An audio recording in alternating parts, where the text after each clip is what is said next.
Hey, hey, hey, welcome back. Welcome back to the Gemini channel. My name is Laura. If you're new to the channel, I'm going to do a message for Gemini. Know that energy is fluid. Roles could be reversed. Just interpret the message as it best resonates with you. Also know on this channel and on my channels, I like to dive deep within the reading. So we do look at everything, but we take a lot more time to look at the spiritual blocks, the shadows, and see how they play those karmic themes, help you understand why a person's doing what they're doing, and what is the whole spiritual significance of the connection, which is actually part of the topic today, because everything that happens in the physical realm has happened in the spiritual realm first. And the spiritual realm is just psychologically and emotionally. We're only in physical form to learn and to manifest.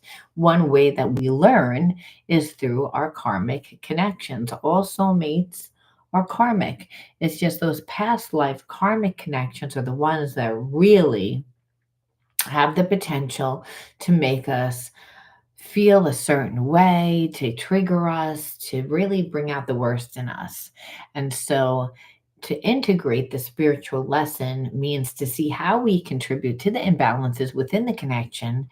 And then the transmutation process is actually to embody the new consciousness. So, again, obviously, the readings have a therapy style to them because I like to dive deep. Again, because that's what's going to help you stop ruminating.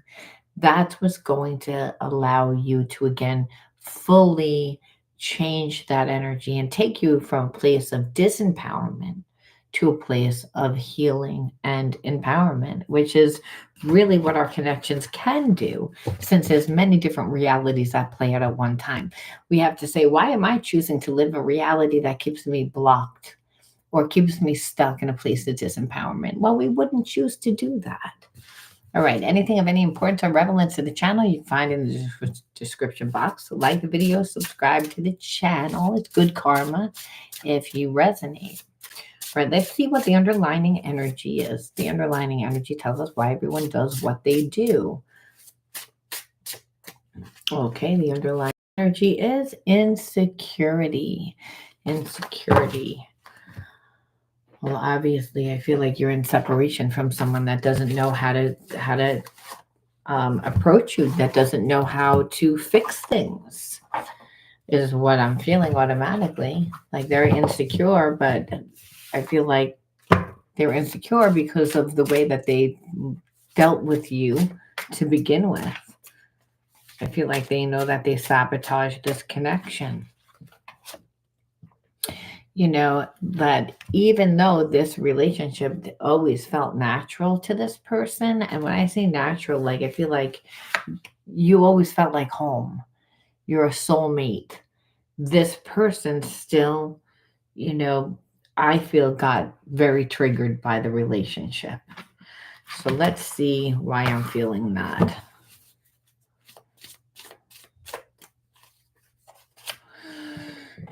Like this person didn't really bring anything to the table. I feel like this person would either just got out of a relationship or they were still connected to somebody, but not really in that relationship, where it felt like they couldn't bring you anything.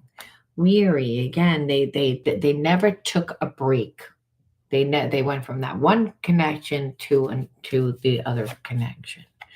And because of that, they didn't really know what they wanted. It's like now, even if they didn't go from one relationship to another, the past relationship that they had was bad. They didn't heal from that relationship.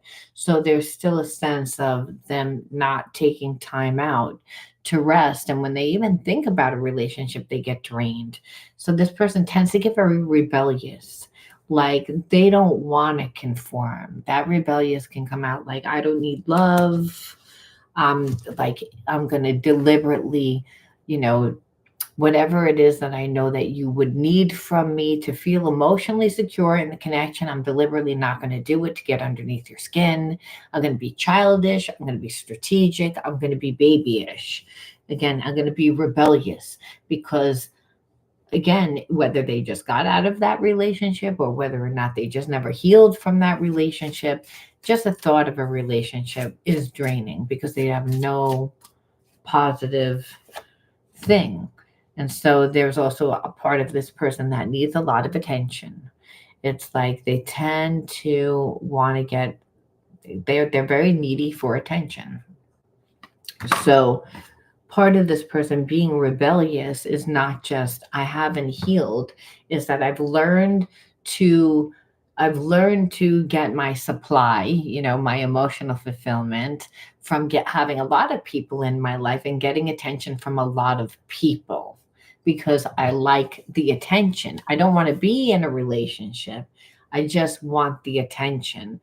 So understand, if to be in a committed relationship with just you, again, that's going to be a problem for them, and the reason why is because the past relationship, they always felt like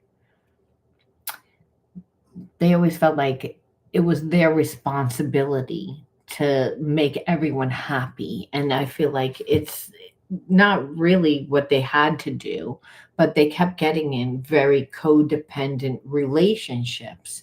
And being in codependent relationships, in the beginning, no one's really truly who they say that they are. Everyone's fragmented in one area or the other, but this person would come in and they would be that perfect person for, whoever they dealt with, but then they not being who they are, they abandon who they are. So this is just something that they do. They get into relationships and they abandon themselves. So they know this about themselves. So this is why they're like, I don't even want to get into a relationship because their relationships don't work out. And they also know that they are the main, equation in the relationship. So this person's insecure. So I feel like they acted babyish. They didn't really want to be in the connection with you for those reasons. And then what happened is that this person, I feel like all of a sudden had a change of heart where they realized that again, they were living from the past, that they were living from the past and that they really did have feelings for you after they had played all these games where they're like, okay, I don't really want to be in a relationship because my relationship last time, again, they were not even in the present and how they were living was like, well, I like being free. I like getting attention from a lot of different people. And here you come along and they again don't want it at first because they don't heal, but over time they're realizing that they did want it. But the truth of the matter is that what you realize is they still didn't really want it. They wanted aspects of the connection. So it was almost like you had to read between the lines. So what happened is that this person acted like they didn't want it. Then they said, okay, well, I want it, but they never really wanted it. They wanted it on their terms, is what I'm seeing. And what it is that you weren't, budging from how what you wanted within the connection. And so it became a competition. And then what happened is that you didn't give in to this person. And again, you shattered their self-image. And how you felt is, well, they betrayed me because really they didn't come back and apologize. They didn't come back and try to actually be in a relationship. You felt like you exposed this person because they went from saying, I don't want to be in a relationship after coming on and acting like they wanted a relationship. And then once you said okay and you detached, then they said, okay, I want the relationship. But then they again, you had to read between the lines. And so they really didn't want it. So they were messing with you there. And then on top of it, then you were like, enough is enough. And when you detach from this person, like you shattered their self-image. They want to come across as perfect. What you said is, you're not perfect. You're a player. You don't, what you say is not what you mean.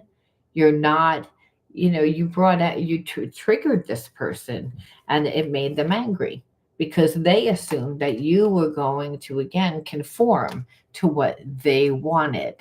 That's not what happened. What happened is it's like when you walked away, they stayed in a place of imbalance, which means angry. And not just angry, but like feeling as if they got put in a place of disempowerment, but they got put in a place of disempowerment because they don't want to do the right thing. They don't want to come back into your life and say, oh, well, my apology is let me fix this. It's almost like they're angry because you exposed them. And so we have to say, how does this person really feel? Because what we see is that, again, they were definitely moving from their lower energies. What we definitely see is that they wanted you on their terms. I'll come back to you. I didn't mean what I said. Toxicity. So this person, even though they don't think that it's over, they think that they can come back, and that's because this person is toxic. It's like, and it doesn't mean that they didn't have moments of feeling bad about what they did, but it's almost like, I still want you in my life, but the way that they're going to want you in their life is all about on their terms. They're not willing. They're just going to be very controlling, and they're controlling because of, again, their past relationships. They have too many blockages. And so when you're dealing with a person that has a lot of blockages, they're not even present in the connection. They're not present for themselves. And that's what I see here. We see a lot of energy. So it's almost like this person like doesn't want to miss their chance. So they want you in their life, but they want you on their terms. They're not ready to be in a relationship, but you again would be like, well, then I'm moving on. They don't want you to move on. They want to control the situation. Understand, they wanted to put you in a place of disempowerment by controlling you, by making you conform. You were like, I'm not conforming to your way. So what we see here is just a person that wants things their way. They don't really want to heal due to their past experience. It's almost like this person got hurt in past relationship. So they're setting everything up so that that can't happen again. So it ensures the relationship will never actually the relationship can never bloom. It can never do anything because, again, this person is blocked and they're delusional because, first of all, they're seeing everything through the block, and they're also like checking out. They also, again, have addictions, so they're not present. I don't like this person's energy at all. They're very toxic. Hey, Huncho one. So I mean, the only thing that we can say, well, no, I mean, I am finishing up right now. I'm saying why you attacked, like, again, why the person attracted this person into their life, and then and what to do with the negative energy. But then I can start another. So you're never too late. You're never too late. So we see in this reading, I won't even pull 6. We can even pull like 1, which is shame, which is, again, attracting this person into your life because you have unresolved shame. And it could be even, it wasn't my shame, someone shamed me and then I felt shamed. So again, so when we feel like we're not good enough, when we feel, again, that, and that could also be growing up in an environment with a toxic family member, like growing up in an alcoholic family, growing up, like, shame is, I believe, is like a family curse a lot of times, like that we can inherit. How well we feel about ourselves a lot of times is dependent on how well our parents like felt about themselves and how well that they were able to show up for ourselves. They had to be the role model. So if they didn't feel good about themselves, well, a lot of times we don't. And there's a lack of groundedness and connection to other people. So again, we can see why. And so then we're not really embodying, like, playing. And that playing is important because that's when we find ourselves. Again, that's when we can create ourselves. That's when we meet the people that are supposed to show up in our lives. That's when we, again, are led to open up our third eye and really are in alignment. We stop playing a lot of times as we get older. We get stuck in going to work, coming home, like And it's everything is like, I'm doing this to meet someone, but there's no real joy, there's no real passion to it. So a lot of times what will happen is the universe will bring you someone that's in balance because you're in balance, because you're saying, well, I just want to meet somebody already. I work, come home, I don't have time to do all that. What am I going to do? And it's like, and spirit says, you don't want to invest in yourself, but you're expecting someone else to do it. That's like expecting a healer to invest more in your healing than what you would do for yourself. It's like it doesn't make sense, because the universe responds to how much love you pour into something, how much works. Like it really, it doesn't mean how perfect you are.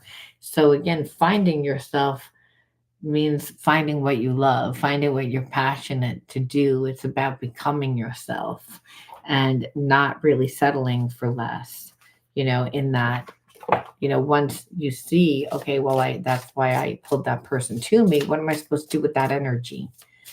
Well, then what happens is that we transmute the negative energy by, number one, flowing with grace, knowing that you can't control the environment, that you can make yourself strong by listening to your soul's calling, and use your passion to fight for what you believe in, stand your ground. So if you are dealing with the person that you really have feelings for and they're like not budging, they're being a jerk, well, again, your choice of focus is how you control that narrative. You focus on what you love, you focus on what you're passionate about to stand your ground with people, meaning you're not going to focus on how that other person feels. You're not going to put yourself in there, because what you know is that, manipulative people a lot of times will try to make you feel bad. So, being strong in having a connection to your passions, the things that you love, finding yourself, it creates a whole other life for you. And that allows you to meet other people, other situations. And that's how, like, the universe makes a way out of no way for you. And it's a way to keep your mind on where you're going and what you're doing, and not on what you're afraid of. And so Spirit says you gain the deep wisdom from the relationship. Now it's, again, live authentically, bold, and live out loud. That's what you're expected to do right now. Find yourself. That's what Spirit's saying. Like, that's during this time. Like, that's, you integrate the spiritual lesson. And we end off with one more, and then I'll read your comments. Faithfulness, and this is about committing to yourself. Commit your mind, heart, and will. Be devoted to the needs of your soul. Trust in yourself, in God, and the universe. So again, in finding yourself, maybe you say, well, I don't like know what to do, where to start. Spirit says, well, this person can't be what fulfills you all the way, because they're never going to do it. And they showed you that they can't do that. So it's about you doing it for yourself. And the Spirit says it's all about you, again, going out into the world and living boldly and authentically, and finding yourself, and being called, and having a life open up from that, where you're putting your time and your energy, you're focusing your money. You're going to meet people along the way. Opportunities are going to happen. That's going to help shape you. That's going to help you also see what you're worth, and what you'll put up with, what you wouldn't put up with. And it's also, like I said, dealing with people. People like to manipulate to get what they want.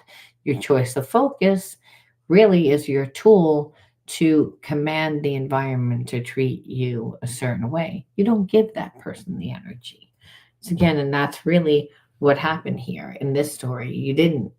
And that's why this person is like, they're a little delusional. They think that they're just going to come back to you, because part of them is like, well, I didn't mean what I said. But it doesn't matter until they come back and really actually do the work. It's like, you're not going to hold on. They're not your sense of emotional fulfillment. If they come into your life, they have to come with a certain standard. Otherwise, they won't work to come back into your life, if you're sitting there waiting, obviously. And some people actually do that. So Let's see, what does it say? I'm late to the party. I caught the end of the reading. I've been attacked for years by this person spiritually. She came up against me with the deceit along with others. Crazy part of it is she barely knew me. Well, I think a lot of times we meet people that don't know us and they're jealous for no reason, or we feel that they're jealous for no reason. And it's like they just love our essence.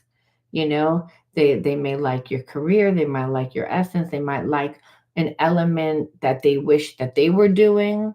And so, understand, like, we don't see why people do what they do. There a lot, and the reason why is because a lot of times what they do is filtered through their wound. Whatever experience that they went through, that they felt jaded, that they felt that they missed their opportunity, that they felt that someone else told them what to do, how to do it, and they listened and they didn't get the right experience. So here it is, you're doing what you want to do, you live authentically, and that can actually trigger a person. People get angry, and they get angry because they're not happy.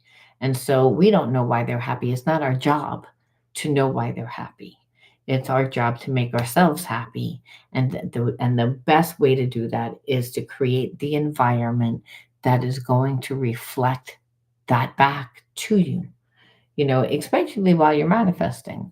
It's like if you're manifesting, you should isolate because you don't have control over your environment. You only have control over yourself. And that's why they always say, don't share when you're like about to something's good is about to happen, something's going to happen for you, you're trying to create something, never share it, because you never know who's jealous, who's not, who will do something. So it's, again, we get to keep it silent, and it's a way of, again, protecting yourself.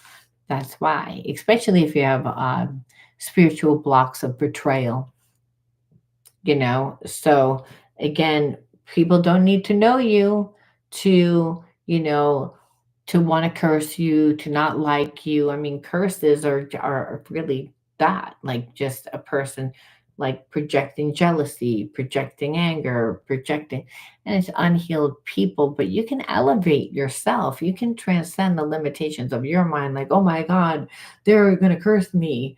It's like if you give that energy, their curse works. If you don't, and you embody the energy of love and light, it can't penetrate. See, they just like a bad spirit, a dirty spirit. It can't do anything. We have more power over it. Is when we believe that we don't, then those things affect us.